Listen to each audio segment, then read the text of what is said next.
बिस्मिल्लाहिर्रहमानिर्रहीम। अस्सलाम वालेकुम। कैसे हैं आप सब? उम्मीद है सब खैरियत से होंगे। आज जो हमारे पास लेक्चर 29 लेक्चर है CS 607 का। इसके अंदर हम पढ़ेंगे फ़ज़ी इंफरेंस सिस्टम। फ़ज़ी इंफरेंस सिस्टम से पहले हमने जो फ़ज़ी सेट और फ़ज़ी रूल पढ़े हैं, इनमें इससे हमें पता चल रहा है कि असल जो फ़ज़ी का मकसद है वो क्या है। तो जो फ़ज़ी इंफरेंस सिस्टम है, आप कह सकते हैं कि ऐसा सिस्टम है जो हमें बता रहा होता है, जो एक फ़ज़ी लॉजिक को इस्तेमाल करके इनपुट को आउटपुट में तब्दील कर रहा होता है, और एक हमें एक मैप बना के दे रहा होता है कि इस मैप में मैंने ये जो है वो ऐसे किया, पैटर्न बता रहा होता है। ठीक है, और इसको डिफरेंट फील्ड में यूज़ किया जाता है। जैसे हमारे पास ऑटोमेटिक कंट्रोल है, डाटा क्लासिफिकेशन में यूज़ किया जाता है, डिसीजन एनालिसिस में यूज़ किया जाता है, उसके बाद एक्सपर्ट सिस्टम में यूज़ किया जाता है, कंप्यूटर विजन में यूज़ किया जाता है। ठीक है, इसकी जो डिफरेंट नेचर होती है उसकी वजह से इसको डिफरेंट नेम के साथ एसोसिएट किया जाता है। जैसे कि फ़ज़ी रूल बेस्ड सिस्टम है हमारे पास, फ़ज़ी एक्सपर्ट सिस्टम है, फ़ज़ी मॉडलिंग भी इसको कहा जाता है, फ़ज़ी एसोसिएटिव मेमोरी कहा जाता है, फ़ज़ी लॉजिक एक्सपर्ट सिस्टम भी कहा जाता है, और फ़ज़ी ये भी कंट्रोल भी कह सकते हैं, फ़ज़ी कंट्रोल लॉजिक। ठीक है, और उसके बाद एम्बिजियसली जो हम नेक्स्ट पढ़ेंगे फ़ज़ी सिस्टम, इसका ये भी नेम है। ठीक है, डिफरेंट नाम से इसको एसोसिएट किया जाता है।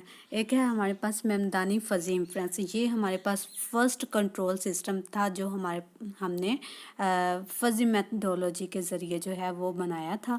इसमें इसको हमने नहीं, इब्राहिम मेमदनी जो है उन्होंने ये बनाया था 1975 में। तो उन्होंने क्या किया था, एक कंट्रोल जो स्टीम इंजन है उसके ज़रिए, ठीक है, उनके ज़रिए अटैम्प्ट इन्होंने किया था।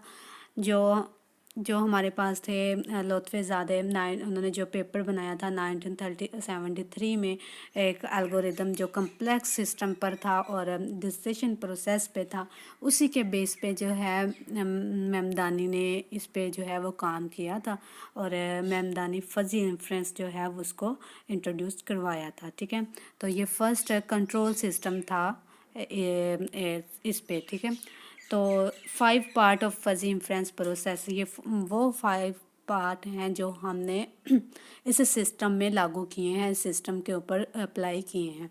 तो एक दफ़ा आप यहाँ से देख लें, जब हम सिस्टम पे अप्लाई करेंगे तो तब आपको इसको पता चल जाएगा। लेकिन मुझे तो ये ऐसे लग रहा है कि आपने जो पीछे पढ़ा है उसी पे में भी ये यूज़ हो रहे थे।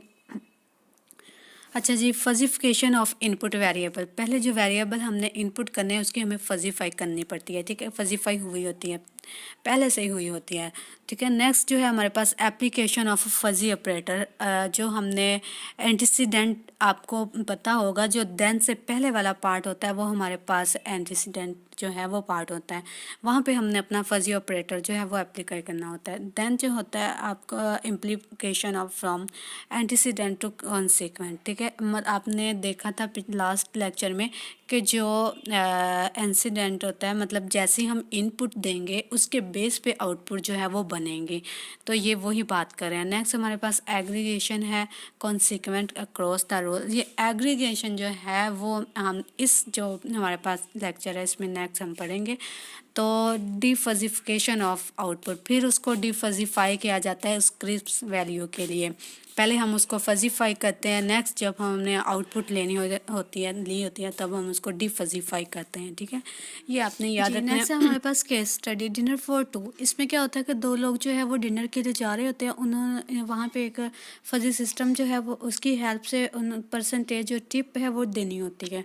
तो उनको कहा जाता है कि अगर हम सर्विस और फूड के बारे में इनसे रेटिंग चाह रहे होते हैं तो वो उनको कहते हैं कि 0 और 10 के दरमियान में हमें इनकी रेटिंग दें, इसके बारे में बताएं, तो उसके मुताबिक जो आपको है वो टिप देंगे। तो सिस्टम के जो हैं वो, इस सिस्टम के 3 रूल हैं वो हमारे पास हैं। First rule, service is poor and food is rancid, then tip जो है वो चीप होगी। अगर तो जो सर्विस है वो गुड होगी, देन जो टिप हमारे पास होगी वो एवरेज होगी। अगर जो सर्विस है वो एक्सीलेंट होगी और फूड जो है डेलिशियस होगा, देन जो टिप है वो हमारे पास जेनरस होगी। ठीक है, तो इसके लिए ये हमारे पास 3 रूल जो हैं वो इनपुट किए गए हैं। पहले तो हमने क्या किया, जो हमारे पास क्रिस्प इनपुट थी वो हमने देनी है सब तीनों रूल्स को डिफरेंट तरह से। अगर तो हमने जो है सर्विस पुअर जो है उसको देनी है, ठीक है। पर सर्विस पुअर को हमने मतलब रेंज देनी है। देन जो है हमारे पास फूड हमने बताना है कि रैंसिड है, तो उसके लिए जो टिप हमारे पास आएगी वो चीप होगी।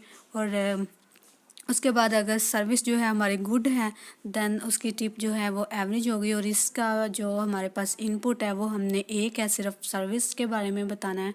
और फर्स्ट रूल की जो इनपुट थी वो हमारे पास दो इनपुट थी, एक हमने उसको फूड के बारे में बताना था और कि फूड रेंसिड है और जो सर्विस है वो अच्छी नहीं है, ठीक है।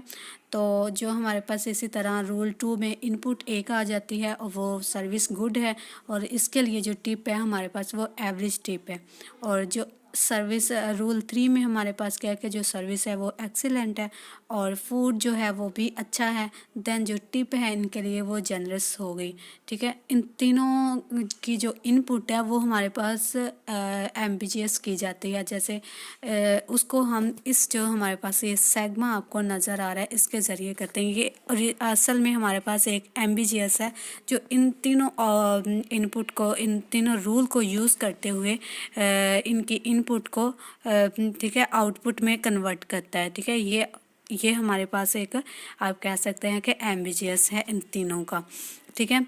देन क्या होता है कि ये जो कंबाइन करता है इन तीनों रिज़ल्ट को रूल के मुताबिक और डिफजिफाई करता है, ठीक है। और हमें एक जो रिज़ल्ट प्रोवाइड करता है वो क्रिस्प वैल्यू में रिज़ल्ट जो है प्रोवाइड करता है। तो आप यहाँ से भी देख सकते हैं जो इसका साइकिल है आपको पता चल रहा होगा। द इनपुट आर क्रिप्स, अतः पहले हमें जो क्रिप्स इनपुट हम इसको देते हैं, ठीक है। देन जो है हमें ये उन रूल को अप्लाई करता है और इक्वलेट करता है इन रूल को, और ये रूल जो है वो पैरेलल जा रहे होते हैं। इन तीनों रूल को हमने पैरेलल जो है वो इक्वलेट करना है, ठीक है। देन जो है इस रिज़ल्ट जो एम्बिजियस हमें करता है और रिज़ल्ट को कंबाइन करता है, ये एम्बिजियस करके करता है और हमें डिफजिफाई जो है वो करके तो रिज़ल्ट जो है वो प्रोवाइड कर देता है।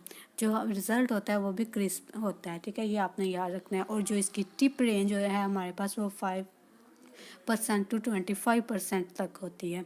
तो ये था हमारा आज का लेक्चर। उम्मीद है कि आपको पसंद आया होगा। इंशाल्लाह कल हम लेक्चर नंबर 30 करेंगे। तब तक के लिए अल्लाह हाफिज़।